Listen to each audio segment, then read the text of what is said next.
What's going on, everyone? It's Sean from Worldwide Red Show. You know what to do. If you're new around here, make sure you hit that like button. Give me a thumbs up. Hit the subscribe button. Hit that notification bell.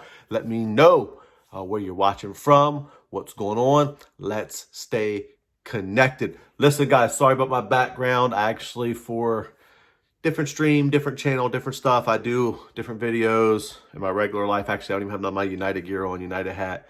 It's been a crazy day. So I needed to take a breather after our match earlier because I'll be quite honest with you, I'm fuming. And so I'm doing better now. Between my two boys, I have 3 different matches today. So it's been a hectic day. As a matter of fact, as soon as I'm done shooting this one, I've had 2 matches. I got another one. I got to go. My younger son's getting ready to play a game under the lights here shortly. So I didn't have time to change everything. Throw all my United stuff on. You know, I've been outside all day, hair and everything. Matter of fact, on my streams, I don't know if you guys ever see me without a hat on. Who knows? But anyway, let me get to the game. Green screen and all. Just ignore it. Guys, I'm fuming. I told you how much I hate losing to Arsenal. I told you in the preview, I was nervous about Arsenal. I told you Arsenal could beat us. And I'll be honest with you, I got to be honest, okay? Most of you know where I stand on the manager. If you don't know, it's called Ollie Indifferent, which means I'm not Ollie in, I'm not Ollie out. I recognize his limitations as a manager. He's not a world-class manager when it comes to tactics. And stuff I've been watching lately, I'm really questioning his man management. And that's where I really believed in this guy. And I didn't question his loyalty to the club or any of that. And I won't. And I love the guy. I'm going to back him no matter what. But if he needs to go, he needs to go. I'll say that. I just don't feel like sacking him is going to change much. However, if we're lingering around 15th, I'll go ahead and tell you sacking him would change a lot because we are way better than 15th in the league. And I don't want to hear about, well, look what we're doing in the Champions League. Here's the facts, guys. I've already explained this to you. I don't know how much more I can explain it so people can get it. Ole Gunnar Solskjaer can really coach a defensive system. He coaches very well pressing on the counterattack. When teams come and have a go at us, we can beat everyone. We look like the best team in Europe when people attack us. When they set up defensively at all, we struggle. Now, I am actually going to give Ollie a little credit for something that I started to argue with someone on Twitter about this during the match. So the 4-4-2 diamond wasn't working for us. I didn't like the selections. I'll talk more about the actual guys later. Let me just talk about the actual match because we were poor.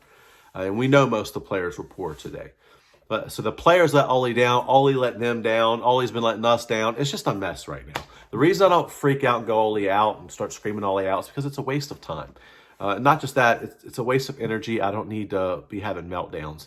Second off, until we get a real director of football that has power and will back a manager and a style and a structure, we're always going to have this. Rinse, repeat, sack managers, back them a little bit, then don't back him so we can kick on. It's not all Ollie's fault. We know the main villains at the club are on that board, whether it's the Glazers or especially Ed Woodward. Ed Woodward is the big problem. If Ed wasn't there and we had a director of football who had some authority and power and knew the game, the Glazers have proven to us that they will spend money at times. We've had summers where we spend 100, 150 million. Not all the time. Net spends usually 60 to 80, which is pathetic. But with the right guy, we could have the right buys. Let me give you a perfect illustration. I'm going to do a whole video just on this guy, Ahmad Diallo Traore. I'm going to do a whole video tomorrow based on something I saw on YouTube. We paid $40 million for this guy. And I'll talk more about this in the next video. $40 million for someone instead of saving that money, trying to get Sancho. Or, watch this, the best midfielder on the field today was by far Thomas Partey. We could have got him for $40 million. You could tell by his pregame interview on Sky that he would have rather come to Manchester United. That's where he wanted to play. But we obviously didn't go heavy in for him. He bossed the midfield today. There's a few exchanges where Pogba got the better of him when Pogba actually tried, but Pogba wasn't trying certain times of the game. The penalty that Pogba gave away was lazy, sloppy, and weak. And you guys can say it was soft if you want to, but it was a flat-out pen. Now, it's the same way Marcus got kicked by Silva. Well, actually by Conte. Conte kicked Marcus from behind. Silva called him on the front of the foot against Chelsea, and it wasn't called. I get that. But we got a crap ton of penalties last year. We're not getting all of those this year because of football, Twitter, YouTube, all the crybabies talking about Pinchester United. You think the FA don't see that? We're not getting all those calls this year. It's not happening. But anyway, they will go against us. The ref was against us today. The penalty, yes, it was a penalty, but it was weak. But here's the bigger problem. Pogba's positioning, Pogba's attitude. Now, Pogba was a man. He came out and admitted it after the game. Big up on Pogba for that. Wasn't good enough, but it was good enough that he came out and admitted it. However, how in the world Gabriel doesn't get sent off is a joke. It was a joke. Mason skunned him and was through on goal because he skunned him and he fouled him from behind. That's a second yellow all day. Now, here's the thing. I still don't think we would have got back in the game because it was bad. Let me tell you where Ollie did get it right for a minute. I believe that the selection was wrong, and when he's seen the 4-4-2 diamond wasn't working because Arteta tactically schooled Ollie today. Here's how he did it. Arteta, if you go back and watch the game, he brought Aubameyang and Willian, and he pinched them in, and he did not keep them wide. He shrunk them in. When he did that, our fullbacks, AWB and Luke Shaw, were occupied and isolated with those two guys, and they had to shrink in. Shrinking in left space for the overlap. Bellerin and Saka they were going to score from one of those plays from Bellerin or Saka. They were getting into space, tactically outclassed the whole first half. Here's the thing. Second half changes should have come at halftime, not at 60 minutes. That's a joke. First mistake from Ollie. Where Ollie got it right, now this is where people want to argue with me, is for a minute. For about the first 15 or 20 minutes of the second half, we got on top of the game because Ollie switched back to a 4-2-3-1. If you don't believe me, look. Now, sometimes the players were out of position and got confused, but if you notice, we have Marcus up top isolated. We had Pogba out on the left, Bruno right behind him, and Mason sunk down to the right. And Mason is proof alone that the formation changed because in a 4-4-2 diamond or any kind of two up top, the two up top are with each other. Mason abandoned that, got back in line with Pogba and Bruno. And it was Fred and McTominay. Which, by the way, how in the world?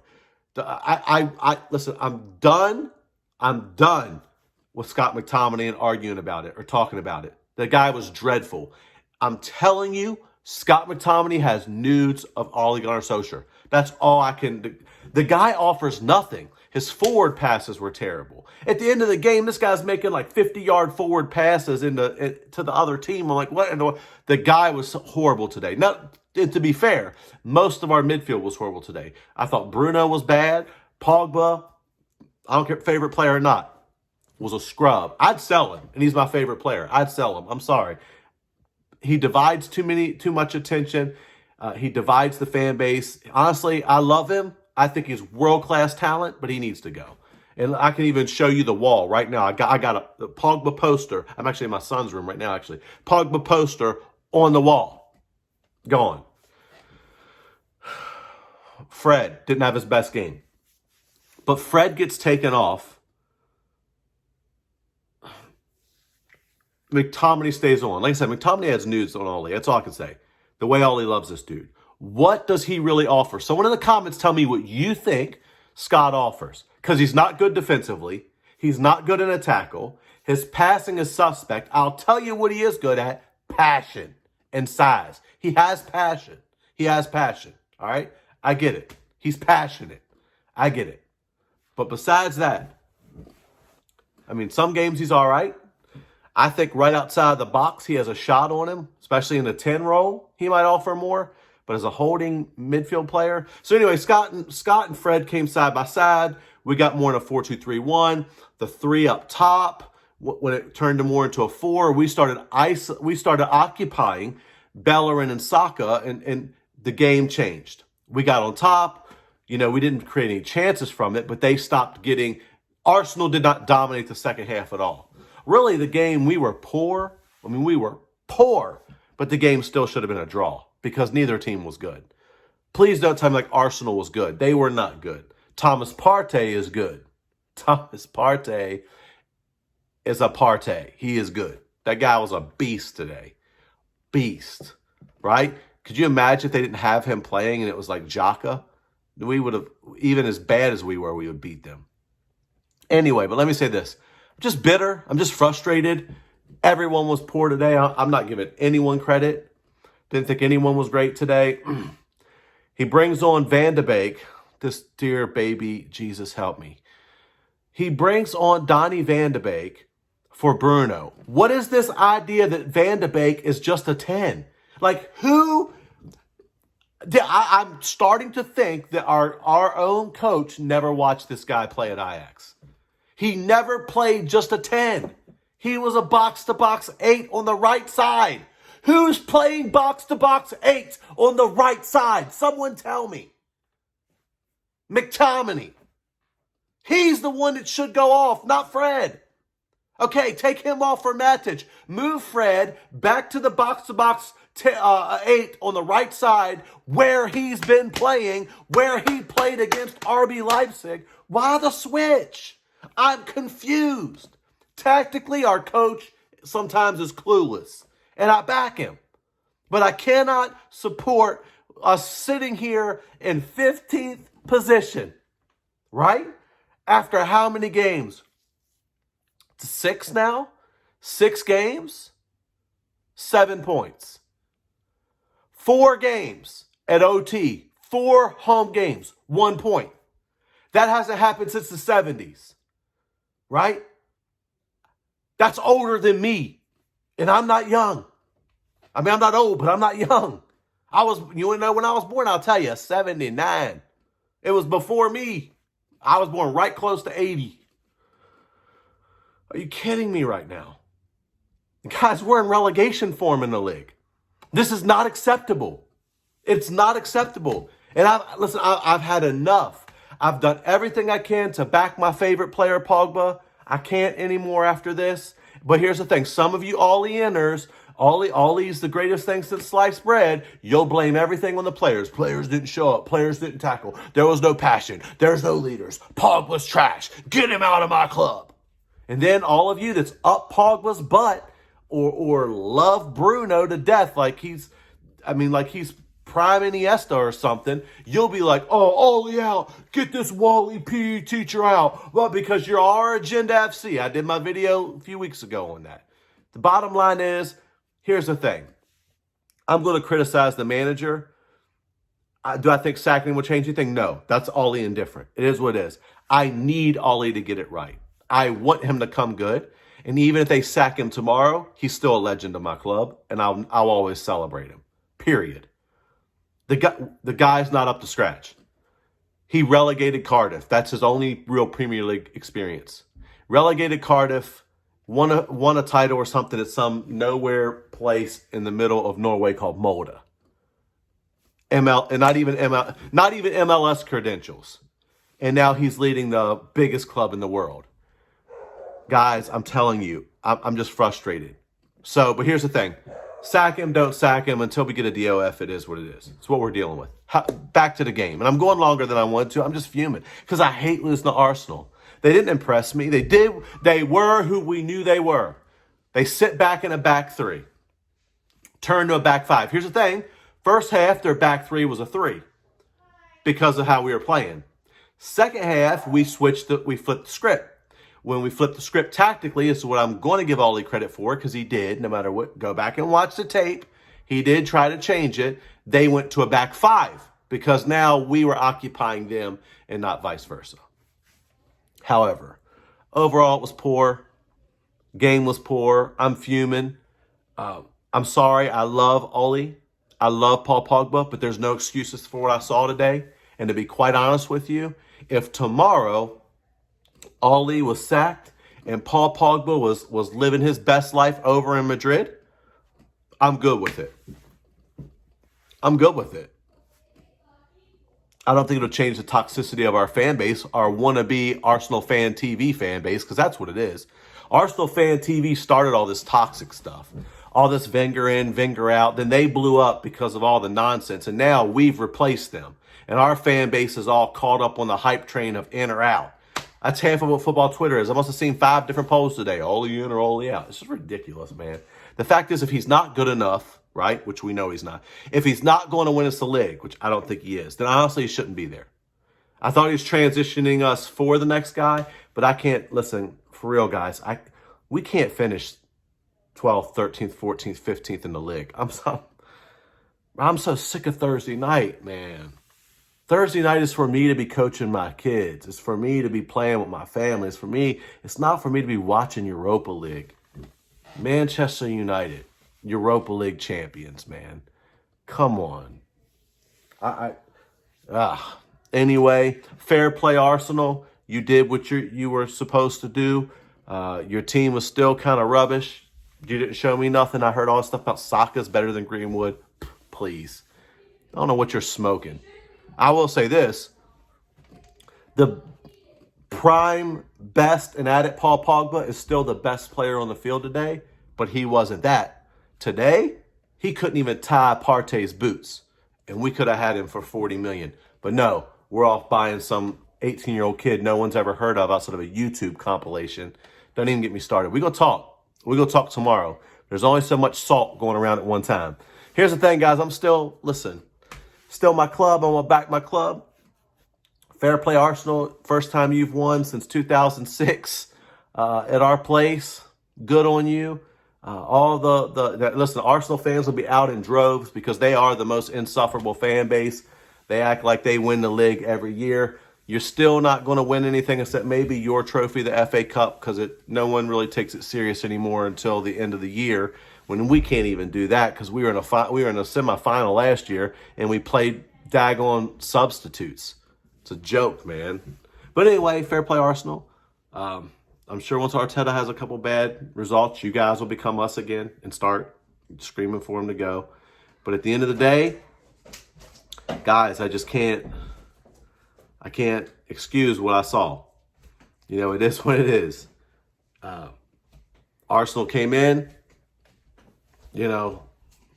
basically it's funny, it's really funny because I always said, first off, I'm not a big person that loves to swear and carry on because at the end of the day, I'd rather find something else more intelligent to say than to be running my mouth off.